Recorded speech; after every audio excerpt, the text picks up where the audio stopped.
Tak ja vás vítam pri ďalšom rozhovore. Dnes je tu so mnou Matias Murin, vítam ťa.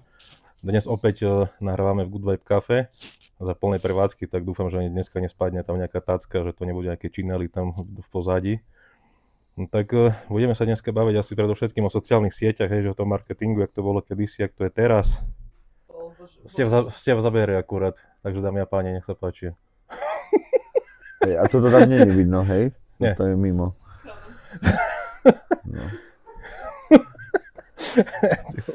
No dobre. Počkej, za to ani viacej tie dvere. Takže ja vás vítam. So mnou je to asi ťažšie natáčať ako s inými, no ale no, tak, mali by sme začať tým do piči, že s jedným tu tak buchnem tým mikrofónom, odídem a začne video a hneď máme krásny huk už len z tej pičoviny a keď chceme poukázať na to, ako to majú tí ľudia robiť na tých sociálnych sieťach a ozvlášť, že dneska je ten huk najdôležitejší v tom videu, vieš. No a ja by som to tam možno, že naskladal, aby sme potom Veď už to teraz nahrávame, to točíme, takže v pohode, tak ešte čo by som o tebe povedal na začiatok teda, keď sme spomenuli. Že sa narodil si sa jak malý chlapec, nie? Áno. V 91. roku som sa narodil. Nie, no tak to nemusím hovoriť. Proste, čo ja o tebe viem, tak tiež si robil akcie rôzne v Spiskej, aj vlastne kde všade, to ešte aj Košice a neviem kde, kade, tade. A máš už koľko rokov máš tú značku oblečenia? 9 rokov. 9 rokov, značka Mám piči. Dúfam, že nebudeme... Tu bude veľmi veľký problém s Matiasom, lebo on tiež každé druhé slovo je nadávka. Ja tiež zvyknem tak rozprávať, uvidíme, keď tam ujde niečo, tak... Tak to vypípame, no veď. A však nemusí, no však ľudia bežne rozprávať, to zakopneš niekde doma o roh stola, tak nepovieš Anciáša, nie? Alebo do Paroma. Myslím, že 10 000 krát horších vecí, ako možno nejaké také expresívne slovo. Takže... No tak vráťme sa k tomu, teda k tej reklame, ako to bolo kedysi. Dajme tomu, to bol taký rok 2000, 2001, 2002, 2005 a tak bolo formou tých, hlavne formou plagátov, lebo ešte bolo Ičko, lenže Ičko sme si vtedy nemohli dovoliť, ak takí sopliaci, čo robili akcie, zaplatiť tam tú reklamu, neviem koľko tam vtedy bolo. Takže istote plagáty čisto, nie? No hlavne, hej, tak potom sa riešili pokuty od mestských policajtov a ono malo aj svoje negatíva, si myslím, tá offline reklama, malo to takéto čaro, no a myslím, že... Jediná možnosť to bola, hej, tak nebol YouTube, nebol Facebook, nebolo nič. Ne? Jasné, tak telku si určite v tej dobe nedokázal zaplatiť v rámci nejakých lokálnych akcií a tak, no tak ty si ešte tie akcie tu na lokálne organizoval skôr ako ja už som, to bol už rok niekedy 2009-10, kedy sme s tým začínali, či už to nebolo také úplne v plienkach, že už ten internet fungoval, ale stále tam bola veľmi tá podstatná časť v tom offline, kde človek musel aj fyzicky robiť. Dneska je to asi úplný nezmysel, keď sa robia tie akcie, tak myslím, že väčšina pozornosti sa už kladie do toho online. Myslím, že je to tak už úplne skoro so všetkým, že dneska firma, ktorá nie je v online, to ako keby už ani nebola, takže tak. Tak to je, no. Zober, že aj tie sociálne siete, keď začali, však to vyzeralo také v plienkach, keď to bolo, no mne to príde, že každý týždeň sú tam nejaké novinky, veď pamätáš, keď niekto vidí takých tých známych osobností, ale nejde niekomu do hlavy, že jak je možné, že tam má nejakých niekoľko tisíc sledovateľov, on sleduje 2, 3, 5, tak to bolo nahnané ešte cez tie boty, keď to vtedy ešte šlo, nedávali sa tam tie bany ešte, nie, že si mohol len dať 100 lajkov deň alebo 200, alebo jak sa teraz menia tie limity. No ja som tiež tak nejakých 3000 ľudí nazbieral, ale zvyšok potom už nejak to šlo samo. To tej dobe sa dalo ešte vychytať, ne? No, z začiatku ešte ako tak tie boty fungovali, kým sa to dalo proste nejakým spôsobom nacieť. Len tam je ten veľký problém, že ty pokiaľ si začneš na tých sociálnych sieťach zbierať nejaké nerelevantné publikum, tak to vlastne ti zabije celý ten účet, že veľa ľudí robilo to, že si kúpilo tých followerov, v podstate to sú len nejaké mŕtve účty, ono ti tam to číslo naskočí, ale ty tam pridáš príspevok a v podstate nikomu to nezobrazí, lebo ten Instagram, ten algoritmus, ty keď tam napríklad pridáš to Reelsko, lebo pozor, každý jeden ten typ príspevku je na niečo iné zameraný, napríklad na Instagrame. Príspevok ako taký sa hlavne zobrazuje fotka tak tým, ktorí ťa sledujú. Napríklad Reelsko je už zamerané na tých, ktorý proste ťa nesleduje. Ale tiež to má nejaké pravidlá. V tej prvej fáze sa to zobrazí 20% tam ľudí, ktorí ťa sledujú a ty tam zbieraš body. Sleduje sa vlastne watch time, sledujú sa tie prvé 3 sekundy, ten úvod, ten hook, ktorý je tam strašne dôležitý, že koľko percent si tie prvé 3 sekundy ľudí pozrelo, potom zbierame ten watch time, čiže koľko celkovo hodín má dané reelsko. A tu udržateľnosť publika ešte, že koľky dokonca si to pozrú. No, samozrejme. Potom samozrejme sú tam body za lajky, za komentáre a za to, keď ti niekto z toho reelska dá ten follow. No a na základe toho ide to vždycky do druhého, do tretieho kola a tak sa to postupne ďalej zobrazuje ďalším a ďalším skupinám ľudí. A to je dneska jediný spôsob, ako mať vlastne funkčnú sociálnu sieť, ktorá ti dokáže priniesť relevantné publikum, lebo len to relevantné publikum je tam o to, aby si im niečo následne možno poradil a keď si zaujímavý a máš tú dôveryhodnosť, tak dokážeš teda aj predať.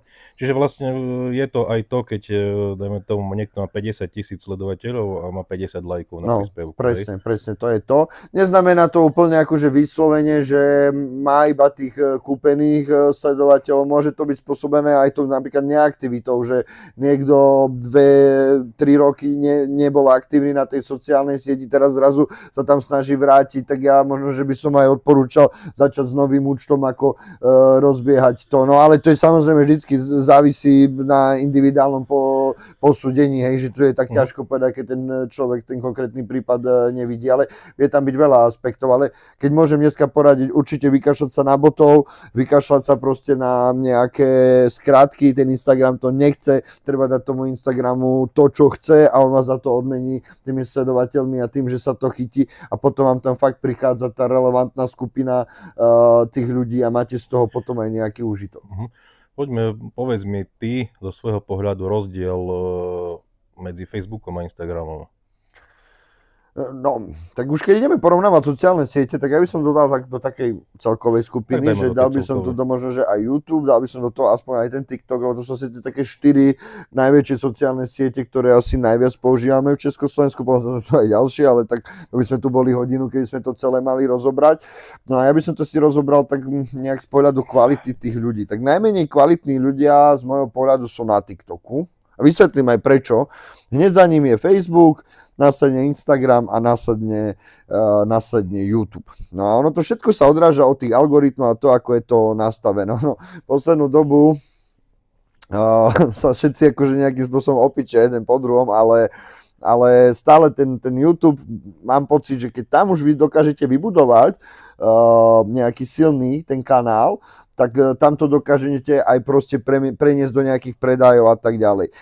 Čo na tom TikToku sa obávam, že tam je to skôr o tých číslach, ale z toho TikToku moc tie reálne predaje neprichádzajú a svojím takým, lebo ja som totiž... Keď to bereš teraz na biznis, že niečo predávaš, že nerobíš len takú zabavu a tak, ale keď chceš aj niečo by sa ti vrátilo z toho, hej? Tak. A no, už myslím to tak, lebo strašne veľa akože influencerov si vytvorí nejaký produkt popri tom, alebo niečo, z čoho proste musí žiť, lebo ono niekedy čisto z tých sociálnych sietí a úplne na začiatku sa uživiť je proste nereálne. No a každý myslí si, že tam má 20-30 tisíc sledovateľov, nerozumie vôbec tomu, ako urobiť e-shop, ako urobiť platené reklamy, ako to celé proste doskladať tak, aby to fakt vykazovalo nejaké čísla a zisky. To sa musíš učiť každý deň prakticky. Presne tak, a vravím, to sú dve zase odlišné svety, svet toho tvorcu, ten organický dosah a svet toho podnikateľa, toho e-shopistu a tie platené reklamy a technikály a celá tá druhá strana. Takže, a to keď chceš mať dneska proste funkčný ten e-shop, tak ty tu musíš, niekedy stačila jedna vec, hej? Že teda mal som zvládnuté tie platené reklamy, to všetko, dobre, popri tom nejaká mierna organika tam bola, pridávali sme fotky.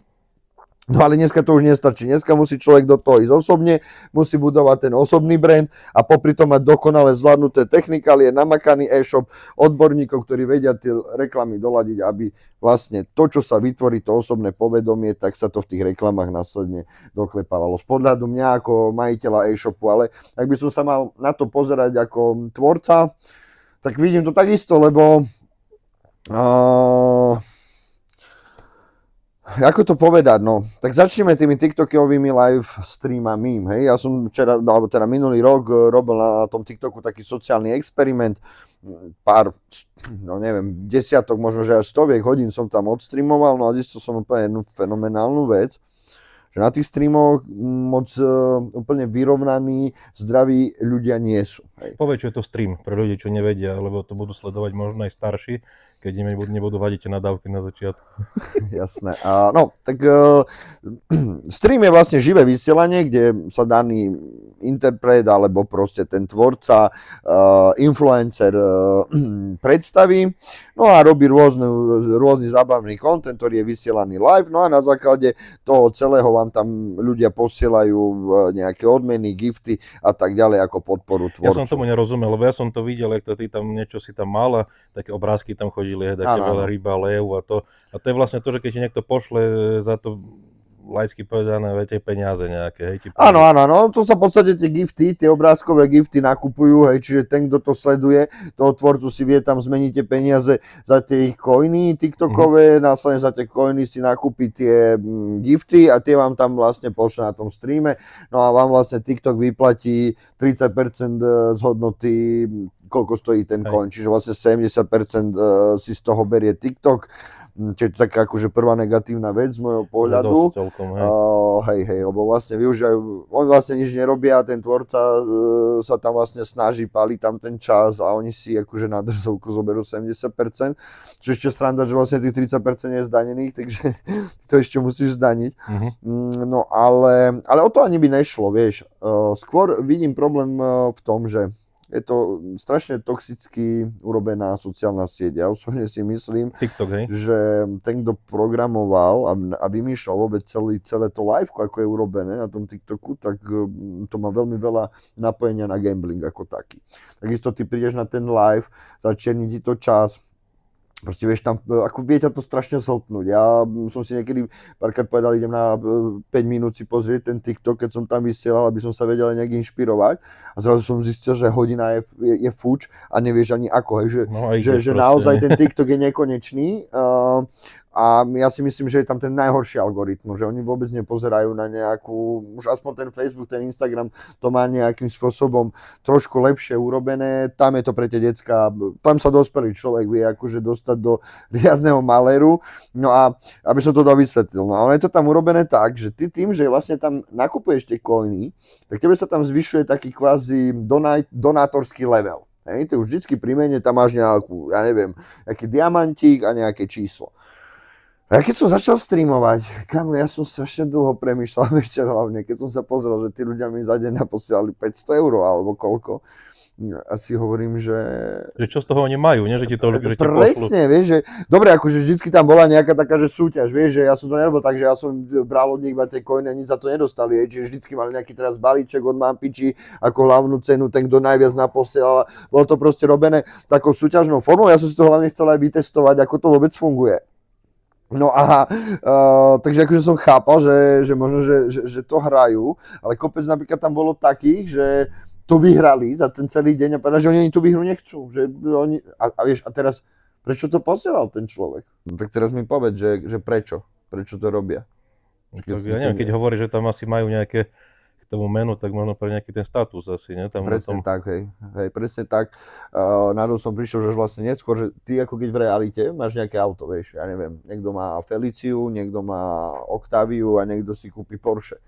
Tak pre nich sú to tie statusy a väčšinou, keď som sa už potom nejak tak do hĺbky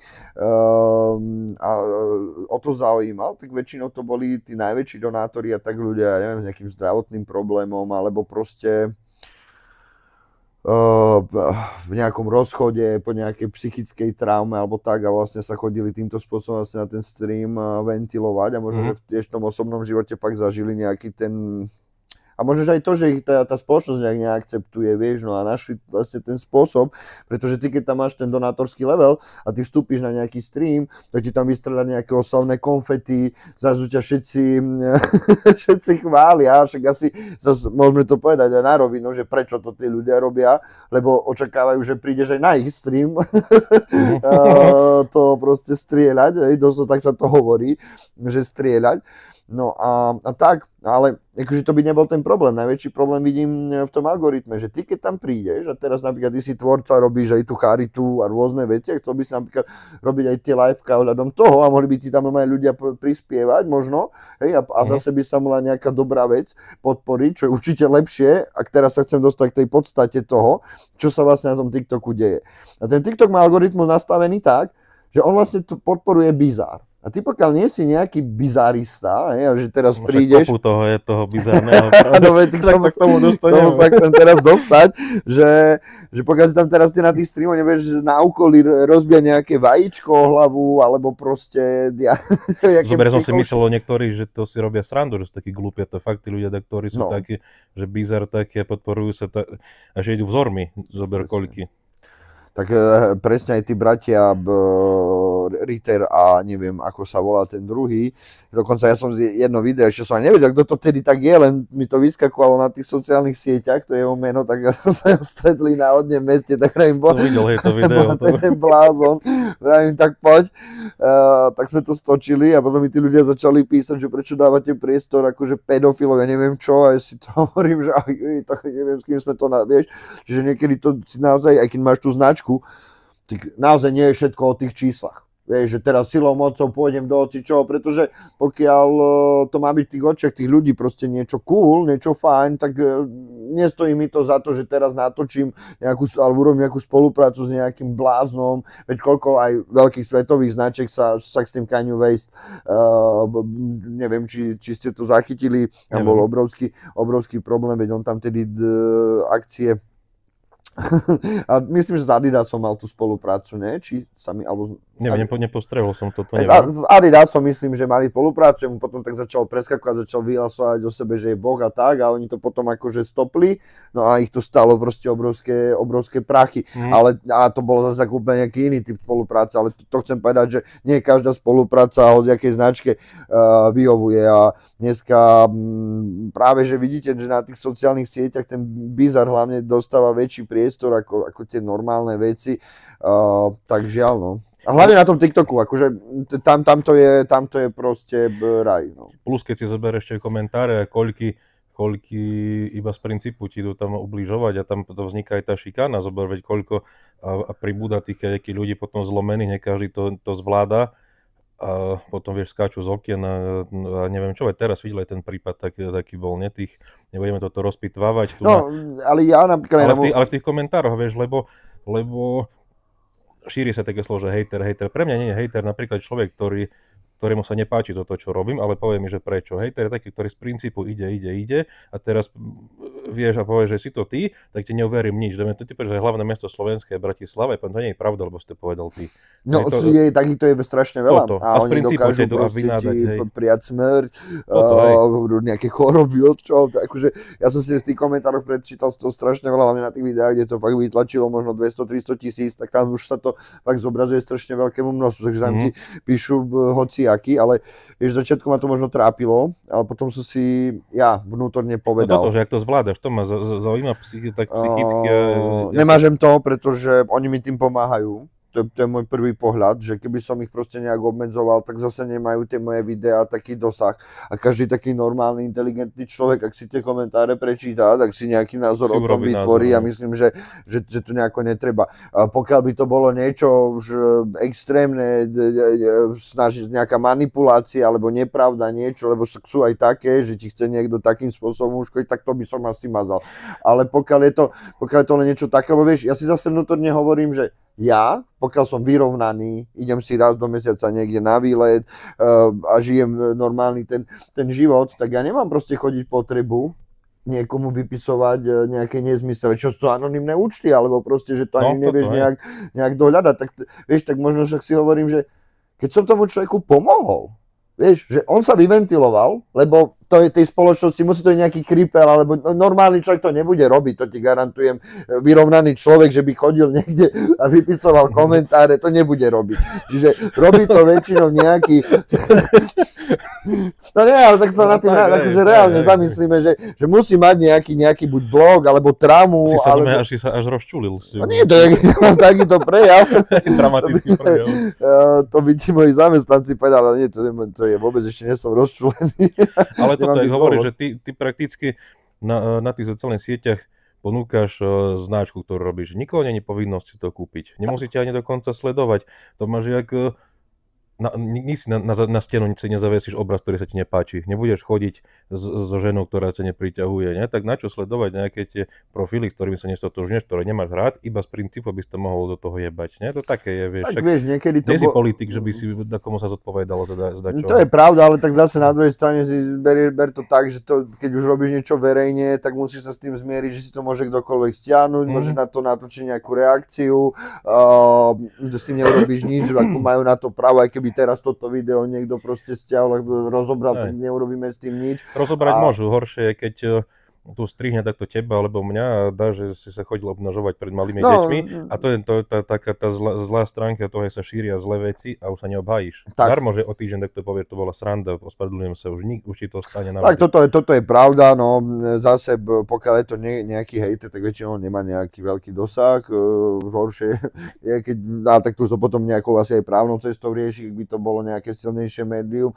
kto sa do teba pustí, ale pokiaľ, lebo ja som mal pocit, že sa bavíme o takých tých komentároch, takých tých skôr, že vieš, že na tom internete som frajer ťa stretnem na ulici a proste ani vieš, ti nepozrie do očí, nie, že by ti ešte niečo povedal, tak vravím, že takýto človek proste, ja to beriem, že som mu pomohol. Lebo ja robím nejakú prácu, robím to verejne a on pokiaľ potreboval tej chvíli dať zo seba ten impuls a vynadal mi a jemu sa uľavilo, no mne to neublíži. Pretože ja to už ani nečítam poslednú dobu. A mne to pomôže v tom, že mi to posunie v tom algoritme, lebo ten komentár mi pridá body. Vravím, normálny človek, keď si to prečíta, tak ešte možno, že sa ma skôr zastane. Asi ma obhájí pred takýmto bláznom, keď ti niekto tam praje rodine smrť alebo čo, tak ako vieš, to normálny človek nemôže byť, no. A vo väčšine prípadov to aj ja, čo som postrehol, že to asi robia aj decká a my sa že sú vtipní a vieš, že niekoho tým naserú. No, ja si osobne myslím, že vtedy ten hejter vyhrá, keď ťa naserie tým komentárom. Vieš? Ja som nemohol ani spať, ja som neskončil hádku, debatu dejakú, kým som neskončil, nešiel som spať. Ja som to začal komentár vypínať a hlavne na večer. Lebo mne sa aj nezobrazujú sa mi všetky komentáre, neviem prečo. Preto mám tú značku, vieš. Neviem prečo nezobrazujú sa mi všetky komentáre, ja som to proste vypol, ja oznamujem, ja sa nikoho nič nepýtam. Ja keď si zakúpil noviny niekedy, lebo ja nič nepredávam zároveň, hej, nepotrebujem to. A hlavne to vypínam pri politike, lebo tam je každý odborník a málo kto tam dokáže argumentovať. Ale poslednú dobu sa ľudia zbláznili. Miro, ľudia sa zbláznili, vieš. Tu sú ľudia, ktorí veria, že je zem plochá. A to je ruka v ruke s tým bizárom, že zober také tie osobnosti tých sociálnych sietí, aké tam sú. No čaká, ale takúto potom spoločnosť. A koľky tam dávajú taký ten obraz a chcú ísť za vzormi, že akí sú bohatí všetci, neviem, aký pritom takto ani pravda nie niekoľkokrát, si požičaš peniaze na 5-dňovú dovolenku a celý rok z nej dávaš fotky, že poď robiť ku mne biznis a budeš taký úspešný, jak ja, a pritom máš hovno. Hej? A kopu to. A ty keď si potom scrolluješ, že jak travíš tam hodinu, dve, máš potom pocit, že všetci sa majú lepšie jak ty. Že každý má lepšie auto, každý má lepšiu frajerku, každý má lepšiu robotu, každý má všetko lepšie a ty proste kurva zistíš, že ty nemáš nič a každý sa má perfektne. Pritom je to koľkokrát na dlh, alebo za ojeb. Nie? A tak, alebo že sa niekto vyštvéra na nešťastie niekoho iného, alebo a takto mnoho takých týchto vecí. Veď to poznáš, aj ty zober, koľko 9 rokov tú značku buduješ. Mne raz jeden veľmi môj bohatý kamarát povedal, že Matias, pokiaľ ti niekto ukazuje, že má prachy, tak ich nemá. To je celé. Tak to je zober, keď si pozrieš tých najbohatších ľudí sveta, že ak sa obliekajú, na čom jazdia, to plne, vieš, kde sa, jak sa stravujú, kde chodia jesť, kde chodia vonku, na čo míňajú, na čo nemíňajú peniaze. A tak tam pochopíš, že jak to je, že nepotrebuješ niekoho ohúriť falošne a tak, no.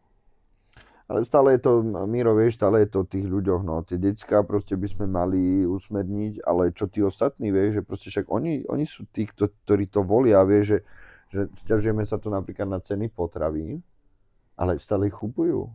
Vieš, a pokiaľ je, vieš, že to je klasika toho biznisu, pokiaľ je dopyt, tak bude aj ponuka. Áno, veď my sme sa o tom minule bavili, keby chlieb stal 100 eur a ľudia by ho za tú cenu kupovali, prečo by mal stať 90? Presne, vieš, to je to, že všetci sa tu proste nejako dehonestujú, znížili sme DPAčko na potraviny. A kde sa to premietlo? Tak prečo tí ľudia stále idú a prečo to kupujú, vieš? Tak ono to recesia už je, len my Slováci a Češi sme možno trošku takí, že ešte stále si ideme tie kávičky za 6 eur. Keď si zoberieš, čo všetko, koľko hlúpostí ľudia nakupujú, pribúda odpad, pribúda kuchynský odpad, pribúda odpad z domácnosti. V Spišskej Novej Vsi zober si, že ľuďom vadí, že treba platiť za ten odpad a že je to viac, lenže zober za rok na hlavu vstúplo na vyše 400 kg na osobu odpadu za rok. Navyše, to je veľa. Vieš, a potom veď kto tvorí ten odpad? Nie? Ľudia. Takže to je, ideme, rozhorčujeme sa, že tam ten kúdelník a tam rastú tie kopy veľké a to, ale kto ten odpad tvorí? Všetci my. Vieš, ty dneska, málo kto si kúpi, alebo keď si niekto kúpi od ruky telefón, sú nové sa musí vyrobiť, priemysel produkuje tiež odpad, obály, toto, tamto jedno s druhým, vieš, oblečenie, jedlo nie, lebo jedlo v second hande nekúpiš, že nejaký vakovo balenie z vrátok, ne, hovno. Ale vyhadzuje sa aj strašne veľa jedla. No. Vyhadzuje sa veľa. No tak, takže akože určite, no a tak akože, vieš zase, ja už som začal tak posledne takú zastávať tú myšlienku, že keď chcem byť v živote šťastný, tak musím riešiť iba veci, ktoré dokážem ovplyvniť ja. A to, čo nedokážem ovplyvniť, tu sú napríklad aj tie komentáre a tie veci, tak proste to musíme vedieť odfiltrovať, vieš, lebo nemyslím si, že dokážem spasiť svet. A veľa je tu takých ľudí, že proste majú syndrom tej matky Terezy a tak nedokážu pomôcť iba sami sebe, alebo teda najprv sebe a chcú pomáhať neviem komu. Tak ja myslím, že najprv musí byť ten človek sám, OK, a potom by to malo ísť proste tak ďalej, no. A celá tá podstata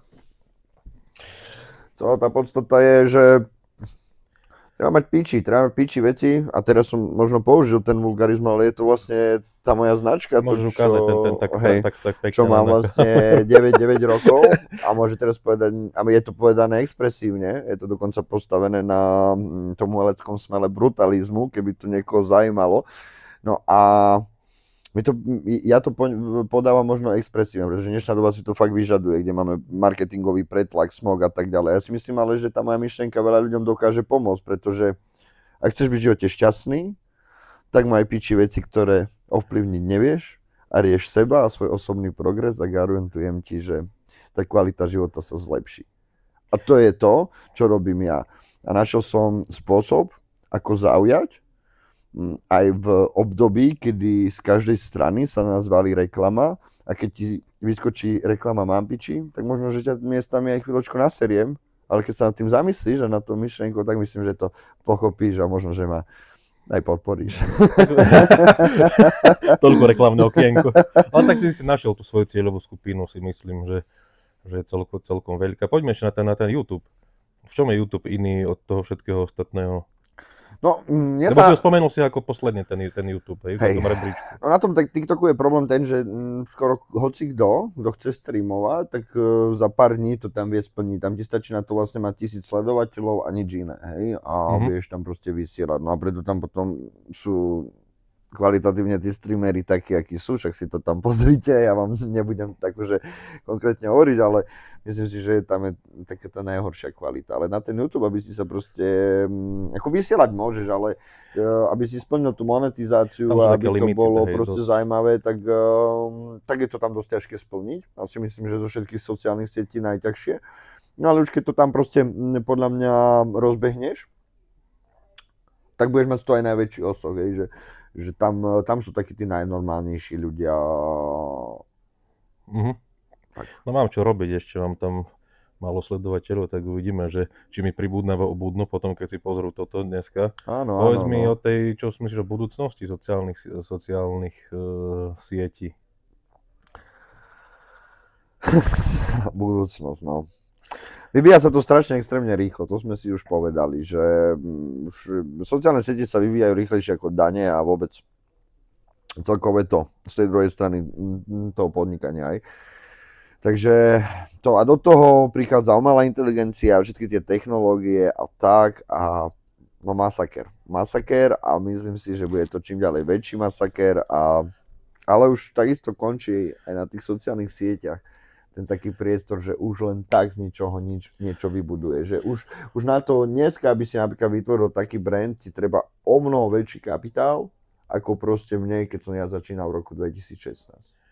Dobre, keď si pripočítaš, to máš umelú inteligenciu, deepfakey a tieto veci a že to ideš. Ale ja si myslím, vieš čo, že je otázka času, kedy bude dobre platená služba, možnosť porozprávať sa so živým človekom. Že ti niekto zatelefonuje na hodinku a sa rozpráva nie s automatom, ale fakt, že vieš, že tam živý človek, že to ľudské teplo, lebo že poviem, že poďte sa niekto so mnou stretnúť na kávu, ja ti za to zaplatím, že tráviš so mnou čas. Cudzí človek to môže byť, hej, lebo a takéto niečo už funguje v Číne, myslím, že tam si vieš nejak kamaráta prenajať alebo niečo také. Kamarát na prenajať.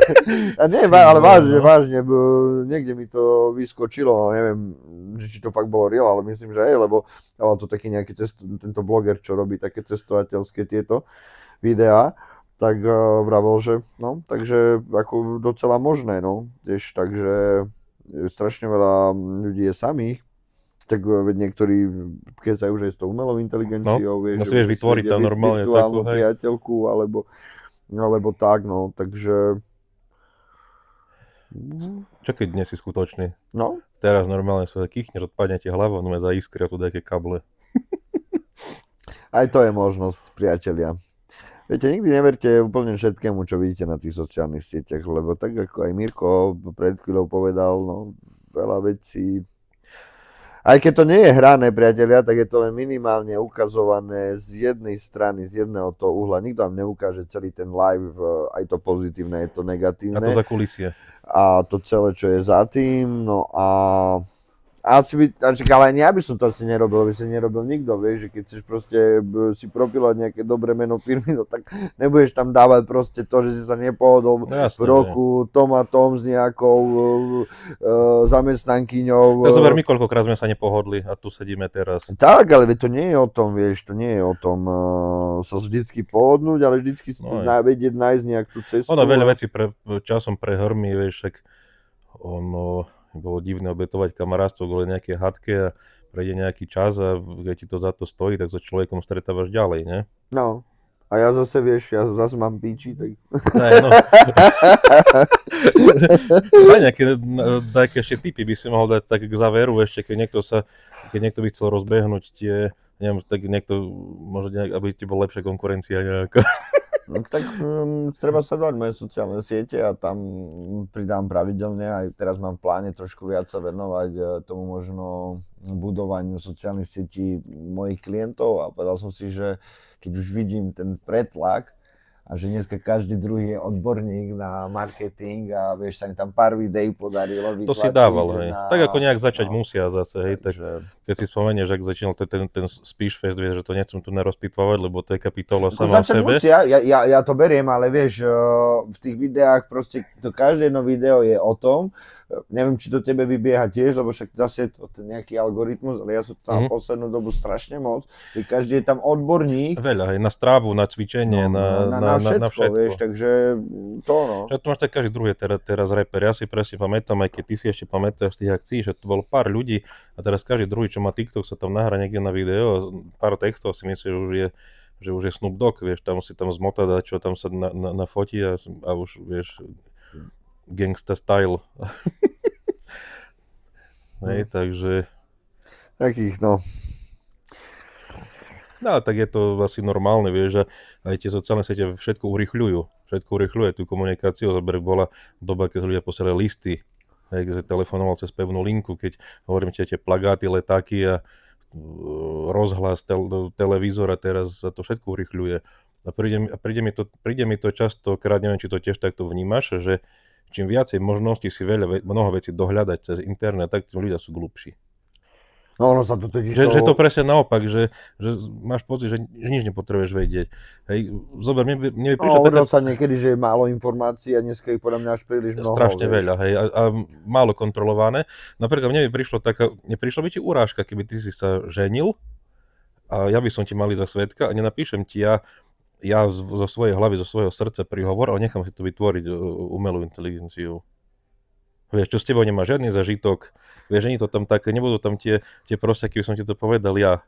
Nie, to tak mi príde také divné, príhovor, vyznanie lásky. Teraz tak to nevie, teraz jak zovie, tak napíš mi vyznanie lásky, také, dáš tam, ona ti to tam vypľuje, ale napísal to ty zo srdca. Nie, čo si o tom myslíš? Tak ale ono sa to hovorilo, že tá umelá inteligencia nenahradí umenie ako tak, lebo toto, o čom ty hovoríš, je umenie. A nie každý človek, lebo vieš, ty napríklad možno dokážeš napísať nejaký pekný text a tak ďalej, a nikto na to nemá, vlohy a talent, tak by išiel možno za v nejakej tej dobe, zoberme si, že nebola umelá inteligencia, tak by možno prišiel za tebou a tak tu máš, ja neviem, na pivo, nenapíšeš boli aj sú také služby no, ešte. Aj boli, no tak a dneska proste je to v tom, ale tá umelá inteligencia nevytvára umenie, ona len pozbiera proste nejaké veci a urobí z toho nejakú koláž, čiže to umenie bude stále vlastne na tom človeku. To si myslím, že nedokáže. No uvidíme, čo to všetko ešte dokáže, lebo nevzniklo ešte odboj potom nejaký.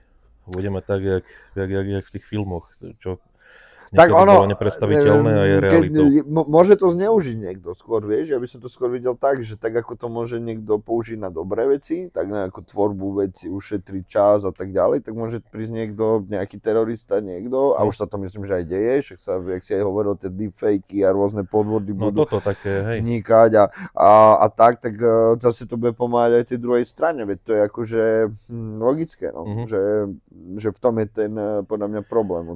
Uvidíme, čo ešte bude. Ale nemyslím si, že by v nejakej dohľadnej dobe mala nabrať nejak vedomie, alebo čo. Tak už som takto mi rozprával, že taký ľudský mozog dávali do takého počítača, či čo. Áno, to je krásne, lebo ja som akurát pár dní dozadu o tom pozeral dokument. Áno, je to tak a je to vlastne ale čisto len čip urobený.